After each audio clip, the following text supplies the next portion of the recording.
Who is Ishu, devil, demon, or psychopomp? Demon was a wild spirit that could not be tamed. Daemon is Greek for spirit, and any spirit is a daemon, including the human spirit.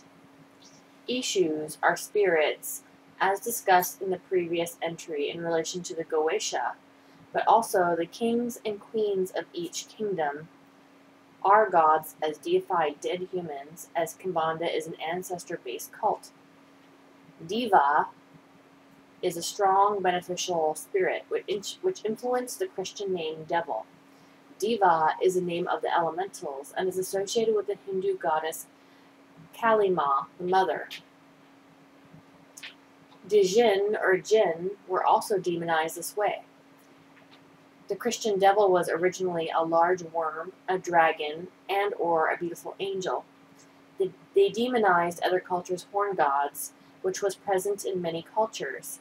Diana and Dionysus, Pan, Mercury Hermes, Freyr and sometimes Freya, the Celtic Green Man, or Wiccan Horn Lord. Even Moses had horns in some depictions. Usually sexual in nature as all begetters, procreating eternally, all manifesting, all fertilizing, the puritanical churches made sure to control this aspect. Satan was a label applied to rival kings of Tyre, or anybody who opposed their power, or refused to convert, was a devil worshipper for holding on to their tradition and culture. Some say that Satan was a spirit seen in the fire of diseased crops at harvest time and had nothing to do with the evil spirit named as Satan in the Bible. And if you look at what Yahweh said and did in the Old Testament, the Gnostics see Yahweh as Satan for his genocide and other acts of sacrifice. Spirits therefore were demonized and then attempted to be conjured, controlled, or exorcised by the uninformed or by the Christians, who were then surprised when faced with terrifying, pissed-off spirits of malign deities, of peoples who went through genocide, confused and angry, trapped into this realm, and raised land spirits. Working with spirits again is about mutual benefit, respect, and relationship.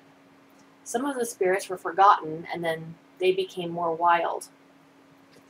African slaves were brought to South America to work on plantations, mostly by Spanish and Portuguese Catholic slavers. Their religion kept them strong, and therefore it needed to be broken. Eventually, some Christian practices made their way into African religions, as some of the Europeans also practiced ceremonial magic. The indigenous natives also mixed with this and brought in their spiritual practices. Pomba has worked to purge the Christian influences, as they no longer are needed to hide behind, and they do not need to hide behind saints at risk of persecution. However, being told that their Ishu were devils, this meant nothing to them, and they embraced this in their understanding of a dark, aggressive, virile, energetic spirit that is friendly to you based on relationship. Further, in reclaiming their heritage of witchcraft, they took the image of the misidentified devil to claim back their power in the face of the often abusive church as their devil's advocate. When you ask Ishu for something, or Pomba Gira, they can sometimes, though not always, manifest your desires and your spells in a chaotic manner. So the Ishus got their reputation as a trickster at the crossroad. Not saying that I find this worthy, but it is like women calling each other bitches or sluts, or black people using the word nigger as a term of endearment. Using the word yourself relinquishes the power and the control it has over you. Therefore, the image of the devil was used. The devil protects them and scares people away that would do harm off or corrupt their religion. The devil is a sexual spirit that can work as and is depicted as a succubus or incubus-like figure as Pomba Gira and Ishu statuettes. This has sprung a new darker side of satanic Pomba, which in my opinion is just as ridiculous as Christianity and belongs to them. The devil card in the tarot illuminates the image. The illusion of control is in your perception and teaches you sovereignty and regain of self-control. Sexual urges are controlled but to be enjoyed. The astral also figures prominently as an out-of-body experience, and this card pertains to Saturn, the world, the body, riches, and control. For this reason, also were the blues legends of the deal with the devil in a black suit at the crossroads. They were speaking of contracts with spirits and witchcraft or magic. Mercury or Hermes was depicted as a post or a phallic rod or obelisk at the crossroads. He was a god of communication and commerce, or money and swiftness. Mercury is seen as a planet of the science of ritual ceremonial magic. Along with the magician's assistant Venus, the emotion and pump into the fertile womb or cauldron of the moon, or astral realm in planetary ritual magic. Mercury is a tricky fellow and of the element of air, like the Fool card of the archetypal jester as a messenger of the gods. The devil sits on a pedestal like a pole or the square building block of earth, and is a hermetic mercurial figure with both sexual genitalia. They are kings of the material world. Mater means mother or mater, as the feminine has also been demonized, as well as the world, and the practical physical pleasures and immediate human needs. Saturn, thus falsely, is seen as Satan to armchair theorists, as it is about control, but also freedom, the color black, money, religion, and the material, as well as illusion, Maya, earth, and perception. The third eye is associated, as Capricorn, the seed goat, is ruled by Saturn. The eye is the word associated with the devil card.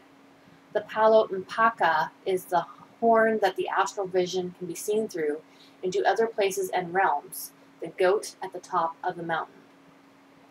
People do magic for a change in a situation. The juggler or magician does tricks that fool the eye. The jester juggles the planetary spheres into balance. The two of coins or pentacles is a juggler with two balls entitled change. The world card is reflected in the wheel of fortune card.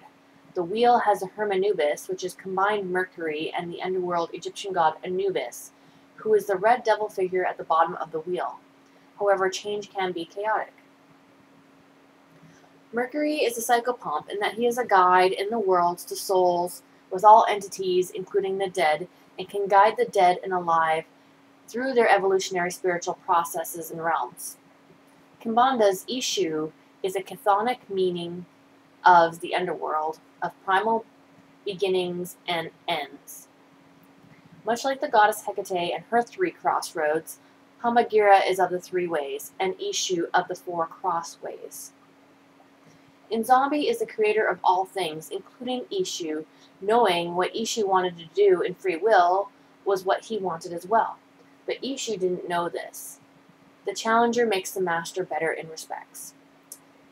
In relation to humans, Ishu created physicality, in which most divided Ishus and Pomba Giras then became human.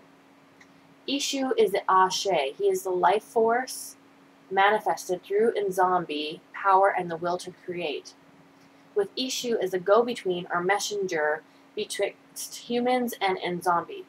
So the body can be looked at as being human, the flesh, the Pomba Gira desires, the nerve impulses and electrical fields would be Ishu, and Nzambi would be the mind. Not that the spirits and gods are not believed in as real, but it is the reflection of the creation and the creator.